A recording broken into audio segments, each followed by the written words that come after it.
Good morning మ్యాగజైన్కి స్వాగతం. ప్రముఖ దినపత్రికలో వస్తున్న వార్తలు వెనక జరుగుతున్న పరిణామాలు చూద్దాం. ఈనాడు చూస్తే పుష్కరాలకు ముందే పోలవరం సాంకేతిక సమస్యలు లేకుంటే 2027 ఏప్రిల్కే ఈలోపు ఎగువ కాపర్ డ్యాం ఆధారంగా కాలువలకు నీళ్లు 2026 జూలైలోకే ఇవ్వాలనే ఆలోచన. 45.72 మీటర్ల ఎత్తుకే నీళ్లు నిలబెడతాం. జగన్ రివర్స్ టెండర్లతో 5,282 కోట్ల నష్టం. పోలవరం పర్యటనలో ముఖ్యమంత్రి చంద్రబాబు గోదావరి పుష్కరాల కన్నా ముందే పోలవరం ప్రాజెక్టు పూర్తి చేసి జాతికి అంకితం చేస్తాం. 2027 ఆగస్టులో గోదావరికి పుష్కరాలు, ఏ సాంకేతిక సమస్యలు లేకుండా 2027 ఏప్రిల్ నాటికి పోలవరం పూర్తి చేయాలనేది లక్ష్యం.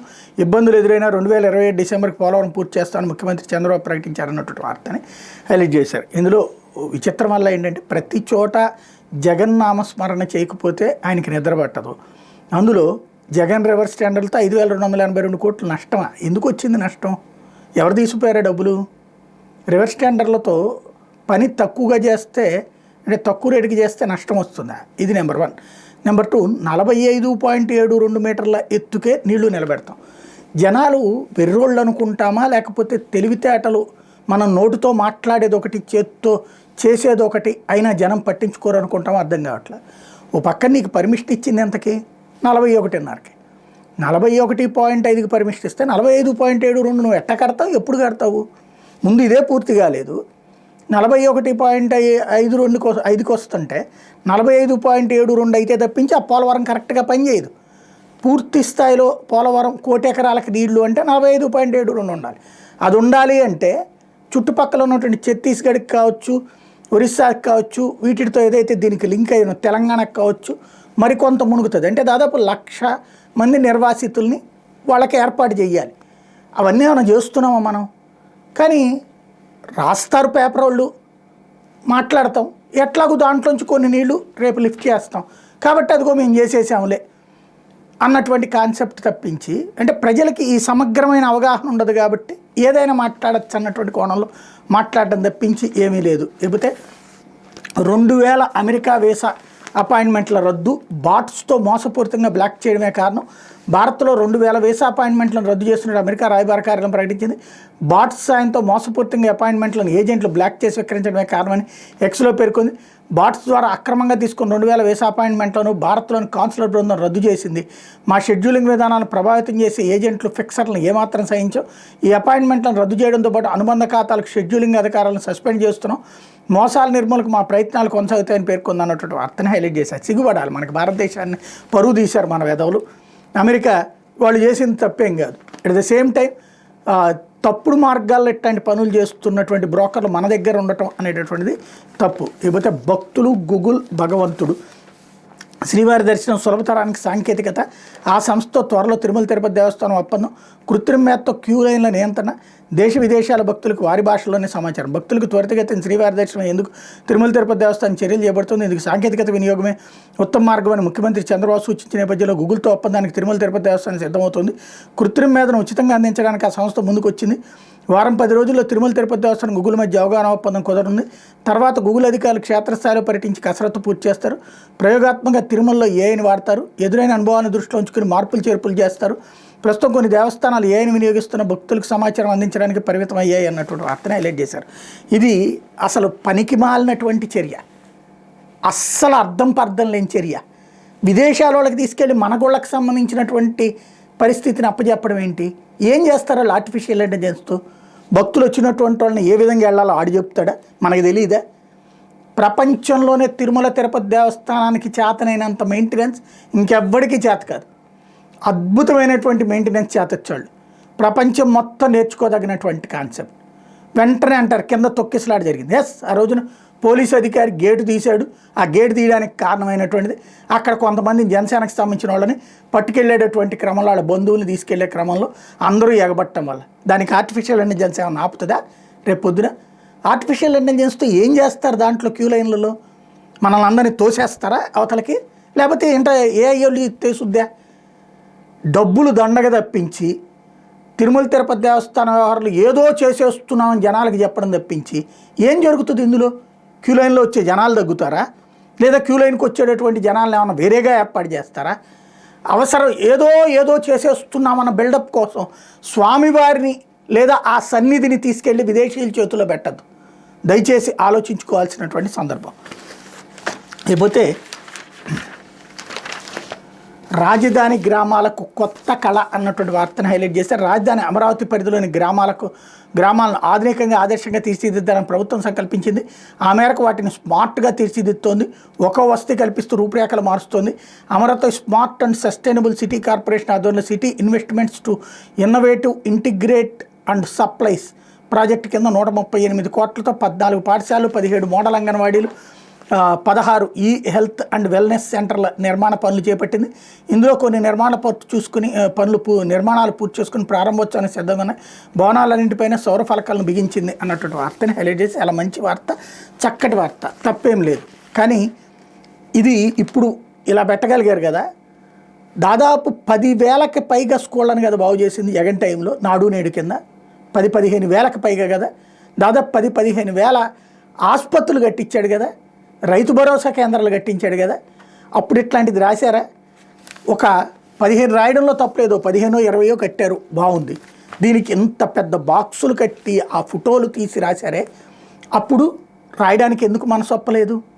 అంటే మనకు కావలసినోడు చిన్నది చేసినా ఎక్స్ప్లాయిట్ చేసి చూపెడతాం, మనకి నచ్చనోడు ఎంత చేసినా ఇంతే చూపెడతాం అన్నటువంటి ధోరణి అయితే ఇక్కడ పోనటువంటి పరిస్థితి. లేకపోతే ఆర్డీసీకి 2,000 కోట్లు వైకాపా ప్రభుత్వంలో తీసుకుని రుణం తీర్చేందుకు కేటాయింపు. గత వైకాపా ప్రభుత్వంలో రహదారుల పునరుద్ధరణ పనుల కోసం బ్యాంక్ ఆఫ్ బరోడా నుంచి తీసుకుని 2,000 కోట్ల రుణాన్ని పూర్తిగా తీర్చేందుకు ఏపీ రహదారుల అభివృద్ధి సంస్థ 2,000 కోట్లు మంజూరు చేస్తూ కూటమి ప్రభుత్వం గురువారం ఉత్తర్వులు జారీ చేసింది. రాష్ట్రంలో 8,000 కిలోమీటర్ల రహదారుల పునరుద్ధరణ పనులు చేసేందుకు గత ప్రభుత్వం 2020లో బ్యాంక్ ఆఫ్ బరోడా నుంచి 2,000 కోట్లు రుణంగా తీసుకుంది. దీన్ని చెల్లించేందుకు పెట్రోల్, డీజిల్పై లీటర్కి రూపాయి చొప్పున వాహనదారులపై రహదారుల అభివృద్ధి ట్యాక్స్ విధించింది. దీనివల్ల ఏడాదికి 600 కోట్లు వస్తుంది. ఈ సొమ్మును బ్యాంకు రుణం వడ్డీలు చెల్లించేందుకు వినియోగిస్తున్నారు. అయితే పన్ను రూపంలో వసూలయ్యే డబ్బు కంటే బ్యాంకుకు చెల్లించాల్సిన సొమ్ము ఎక్కువ అవుతుంది. వడ్డీ రేటు ఎక్కువగా ఉండటమే దీనికి కారణం. ఇలా ఎక్కువ వడ్డీ రేట్లో ఉన్న రుణాలు తీర్చేయాలని ప్రభుత్వం భావిస్తోంది. ఇందులో భాగంగా బ్యాంక్ ఆఫ్ బరోడా రుణాన్ని పూర్తిగా తీర్చేసేందుకు 2,000 కోట్ల ఆర్డీసీకి మంజూరు చేసినట్టు ఆర్ఎండ్బి వర్గాలు చెప్పి క్లోజ్ చేయడానికి అన్నట్టు. Very good. ఇంతకీ ఇప్పుడు ఈ డబ్బులు జనం నుంచి వేసే పన్ను ఆపుతున్నారా లేదా? జనం మీద సెస్ చేశారు కదా, రోడ్ల ట్యాక్స్ అనేసి, రోడ్డు సెస్ అనేది. అమరావతి సెస్ వేశారు, రోడ్డు సెస్. అమరావతి సెస్ ఏమో చంద్రబాబు వేశారు, రోడ్డు సెస్ ఏమో వీళ్ళు వేశారు. అమరావతి పేరుతో వసూలు చేసిన డబ్బులనేమో జగన్ ఖర్చు పెట్టలేదు అమరావతికి, రోడ్డు పేరుతో వేసినటువంటి సెస్నేమో వీళ్ళు అట్లాగే కంటిన్యూ చేస్తున్నారు. అది తీస్తే కదా జనానికి ఒరిగేటటువంటిది. మిగతాది అప్పులు కడతారు, అప్పులు తీరుస్తారు, ప్రతి ఏడాది కూడా అందరికీ జరిగేటటువంటిదే. అవి సహజంగా ప్రభుత్వాలు చేసుకునేటటువంటి పని. కానీ ప్రజల మీద వేసిన ఆ పన్నుల భారం తగ్గించాలి కదా, అప్పుడు పెట్రోల్ రూపాయి తగ్గుతుంది కదా. అదేమన్నా చేయగలిగితే బాగుంటుంది, ఆలోచించితే బెటర్. అయితే స్మార్ట్ సిటీల భారం 814 కోట్లు. గత వైకాపా ప్రభుత్వంలో పథకంపై నిర్లక్ష్యం, నెలాఖరుతో ముగియనున్న గడువు. కేంద్ర ప్రాయోజిత పథకాలకు గత వైకాపా ప్రభుత్వం రాష్ట్ర వాటా నిధులు ఇవ్వకుండా నిర్లక్ష్యం చేయడంతో ఆ భారం ఇప్పుడు కూటమి ప్రభుత్వంపై పడుతుంది. ఈ దశలోని ప్రాజెక్టు పనులకు 814 కోట్లను కూటమి ప్రభుత్వం కేటాయిస్తే తప్ప అవి పూర్తయ్యే పరిస్థితి లేదు. 2015-16లో కేంద్రం స్మార్ట్ సిటీ పథకాన్ని ప్రారంభించింది. అప్పట్లో రాష్ట్రంలో తెలుగుదేశం పార్టీ ప్రభుత్వం ఉంది. కేంద్ర గృహ నిర్మాణ పట్టణాభివృద్ధి శాఖ మంత్రిగా అప్పట్లోనే వెంకయ్యనాయుడు రాష్ట్రానికి అత్యధికంగా 280 ప్రాజెక్టులు మంజూరు చేయించారు. 4 నగరాలకు 500 కోట్ల చొప్పున మొత్తం 2,000 కోట్లు కేటాయించారు. తెలుగుదేశం పార్టీ ప్రభుత్వం రాష్ట్ర వాటా కింద మరో 2,000 కోట్లు ఇచ్చేందుకు అంగీకరించింది. పనులు ప్రారంభించి 4 ఏళ్లలో 90% వరకు పూర్తి చేసింది. గత 5 ఏళ్ల వైకాపా ప్రభుత్వంలో స్మార్ట్ సిటీ పథకం గడువును కేంద్రం ఒకసారి పొడిగించిన గత సర్కారు పట్టించుకోలేదు. కేంద్రం ఇచ్చే నిధులను ఇతర అవసరాలకు వాడేసుకుంది. రాష్ట్ర ప్రభుత్వ వాటా నిధులు కాగితాల్లో చూపించి 5 ఏళ్లు కాలక్షేపం చేసి దేశంలో చిన్న రాష్ట్రమైన ఛత్తీస్గఢ్లో 97 స్మార్ట్ సిటీ ప్రాజెక్టులు గడువులోగా 96 పూర్తి చేశారు. మరో రాష్ట్రం అస్సాంలో 21 ప్రాజెక్టులో 19 పూర్తయ్యాయి. రాష్ట్రంలో 39 ప్రాజెక్టులు ఇంకా అసంపూర్తిగానే మిగిలిపోయాయి. పూర్తయిన వాటిలో 90% 2014-19 మధ్య తెలుగుదేశం పార్టీ ప్రభుత్వం హయాంలో జరిగినవి. ప్రత్యేకించి అమరావతి స్మార్ట్ సిటీ ప్రాజెక్టులో పలు పనులను గత ప్రభుత్వం రద్దు చేసి అక్కసు వెళ్ళగెక్కిందంటూ ఈ వార్తలోనే అక్కసంతా తీర్చేసుకున్నారు తప్పించి ఇక్కడ జరిగింది ఏం లేదు. 2016లో ఇస్తే 2020లో పూర్తి చేయరా? ఎన్నేళ్ళు పూర్తి పడుతుంది? 100 ఏళ్ళు పడుతుంది దానికి. అదే కొండ మీద విశాఖలో ఋషికొండల మీదన ప్యాలెస్ అని చెప్పేసి వీళ్ళు ఎంతకైతే విమర్శిస్తున్నారో ఆ బిల్డింగ్ ఎంతసేపట్లో అయిపోయింది? 2021లోనే 22లోనే పెట్టారు. ఇది కరోనా అయిపోయిన తర్వాత 2 ఏళ్లలో పూర్తి అయిపోయింది. ఇక్కడ అమరావతి స్మార్ట్ సిటీ ఎందుకు జరగలేదు? లేకపోతే మిగతా స్మార్ట్ సిటీలు ఎందుకు జరగలేదు? ఆ రోజున ప్రతి పైసా కూడా ఇవ్వలేదని చెప్పి బీజేపీ ప్రభుత్వం మీద, మోడీ ప్రభుత్వం మీద రెచ్చిపోయి స్టేట్మెంట్లు ఇవ్వలేదా? వీళ్ళు ఇలాంటి పుంకాన కథనాలు ఆ రోజున మోడీ మీద విద్వేషం రగిలించలేదా? అంటే ఎప్పుడైనా సరే అబద్ధాలతోనే వార్తలుగా, అంటే వార్తలలో అబద్ధాలని ఒక జీర్ణించుకుపోయేలాగా రాయడం అన్నటువంటిది వీళ్ళకే చెందినటువంటిది. సహజంగా దాంట్లో ఎత్తుపల్లాలు అనేటటువంటిది ఉంటుంది. లేకపోతే సాక్షి తిరిగింది ఫ్యాన్ గిరగిర, అధికార కూటమి అరాచకాలకు ఎదురొడ్డి నిలిచి విజయకేతనం, ఉప ఎన్నిక జరిగిన 50 స్థానం వైఎస్ఆర్సీపీ 39 కైవసం, వైఎస్ఆర్సీపీ రెబల్ 1, దౌర్జన్యాలతో కూటమి గెలిచిన స్థానాలు 9, ఇండిపెండెంట్ 1, ఎన్నిక వాయిదా పడిన 7, టీడీపీ ఆశలకు గండి కొడుతూ కడప జడ్పీ చైర్మన్ ఎన్నిక ఏకగ్రీవం, త్రిపురాంతకంలో ఎంపీటీసీ సభ్యురాలు చున్నీలాగిన టీడీపీ నేత, పుల్లల చెరువులో భర్త మాట కాదని వైఎస్ఆర్సీపీకి మద్దతు ఇచ్చిన భార్య, భర్త ఏమంటారు నాపై పుట్టింటికి పైన, రామగిరిలో ఎస్ఐ సాయంతో పరిటాల చిల్లర రాజకీయం, పెనుగొండలో YSRCP MPTC Bharati kidnap, Kakinada రూరల్లో కూటమి నేతల బరితెగింపు అన్నటువంటి వార్తని హైలైట్ చేశారు. ఇందులో ప్రకాశం జిల్లా త్రిపురాంతకంలో వైఎస్ఆర్సీపీ ఎంపీటీసీ సుజన చున్నీ లాగుతున్న టీడీపీ నేత కోట్ల సుబ్బారెడ్డికి సంబంధించిన ఒక ఫోటోతో పాటుగా వైఎస్ఆర్ జిల్లా గోపవరంలో వైఎస్ఆర్సీపీ మద్దతుదారుడైన ఉప సర్పంచ్ అభ్యర్థి రాఘవేంద్రారెడ్డిపై దాడి చేస్తున్న టీడీపీ కార్యకర్తలకు సంబంధించిన ఫోటోలు హైలైట్ చేశారు. బట్ ఈ వార్తని ఈనాడు జ్యోతి రాసినట్టుగా అనిపించట్లేదు, ఎందుకంటే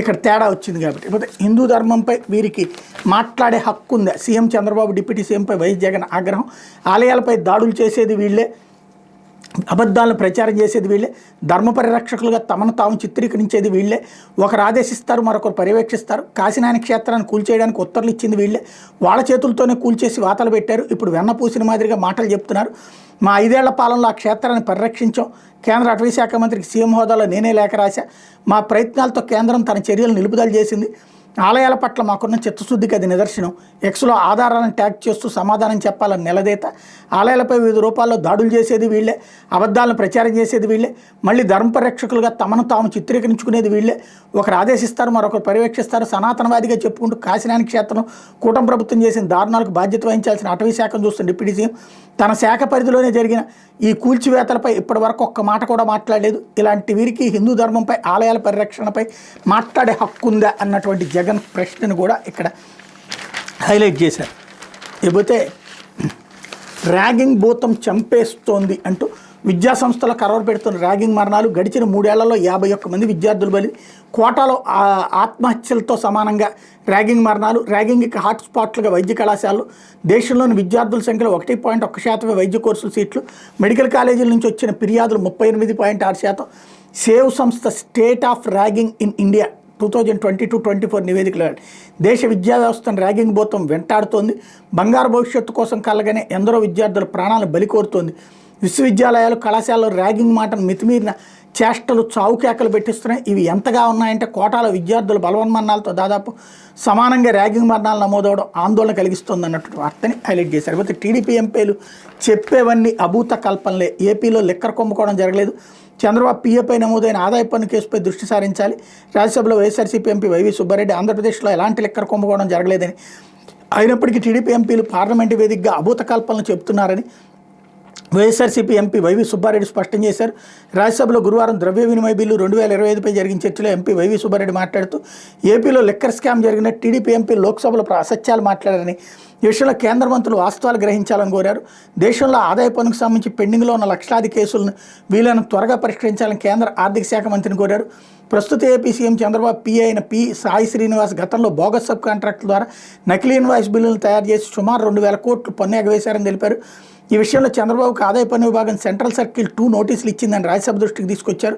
అయితే అప్పట్లో సాయి శ్రీనివాస్ విదేశాలకు పారిపోయి టీడీపీ మళ్లీ అధికారంలోకి వచ్చిన తర్వాతే భారత్కి తిరిగి వచ్చారని వివరించారు. ఈ విషయంలో కేంద్ర ఆర్థిక శాఖ ఎలాంటి చర్యలు తీసుకుందో చెప్పాలని కోరారు అన్నటువంటి వార్తని హైలైట్ చేశారు.